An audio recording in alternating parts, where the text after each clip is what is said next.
Igbo mma mmanụ biko Ojiọfọ kelere onye ukwu kelee onye nta. Ana m ekele ma ndị chiri chi n'ala Igbo ma ndị nze ma ọzọ. Ana m ekele ma ndị dibịa na-agba aja ma ndị na-agba afa ma ndị mgbọrọgwụ na mkpa akwụkwọ. Ojiọfọ si ihe onye chiri ya zere. Biko aha m Ụkọchukwu Ejeagha na-akpọ Ojiọfọ bụ onye okoro nke dị na Ọmahịa n'obodo nke Chineke, Abia State, Gulf State 1 n'ụwa niile. Biko onye mụrụ ya nọ n'ụbọchị nkịta bụ Chiedike Mike Ejeagha. Esi m olu okoro be m bịa chọrọ ya bịa na be ya na Enugu steeti ka m kelee ya maka na o mere ihe ndị bekee na-akpọ birthday, ncheta ọmụmụ ya. Ihe ọ nọ kịta ihe ọ gwara kịta wụ afọ 93 years. Ọwụ mbịa gwa gị na ndị omenala na-aka nka achọghị ka isie ngọngọ. O nwere egwu ọ kwụrụ anyị mmetụtara m sị ka m gaa hụ ya. Mike Ejeagha gwara anyị n'egwu si anyị n'ụwa mgbede ka mma.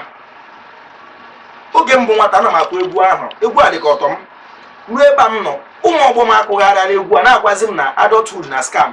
Mana ihe m ji bịa ba kịta wụ ka m gwa ha na adulthood na awụrọ scam na ochie dike a ụdị mkpa. Ọ gbago mbọ ya n'ụwa atote. Ọ bụkwa na anyị nwa ndị ga-anọchi anya ya maka ọnwụ na mụnwa na-akọ akụkọ ndị ọcha, onwere ga-akọnwa akụkọ kọrọ mana sị na ndụ ga-adị ya. Ọfọ anyị na-agụ n'ụbọchị nke taa bụ na nna anyị ukwu bụ Mike Ejeagha na ndụ ga-adị ya na ọ ga-anọ anyị 100 and maka na ndị Igbo na-aka nka. Ọ bụrụ na ndị nna anyị nọ 150 200 anyị nwa kwesịrị ịnọ karịa ha maka na nwa na-aka nna. Mana sị na ndụ ga-adị ya na eke ga-adị ya n'orie, dị ya na afọ, dị ya na nkwọ. Na ụkwụ anyị nwa ji bịakwa na ọkwa eji alaba anyị. Ọ bụrụ onwere ọkara anyị mana anyị sị na njem ụkwụ kacha mma n'ihe niile. Ọ ihe anyị jiri bịa n'ụbọchị nke taa. Taa bụ nkwọ. Ọ ga-akpọtara ndị Igbo ihe ọma, kpọpụrụ anyị ụchụ, kpọpụ ekworo, kpọpụ anyị ukwu. Mana sị na arụma anyị ga-apụta ihe kwa ụbọchị ka nke ọjọọ soro rọla na ochie dike akwanụ. Biko Igbo, o nwere otu ihe mebiri n'ala Igbo nsị ka m rutu aka tupu m na-ahapụ igwe a maka na ihe anyị bịara ozi ekele.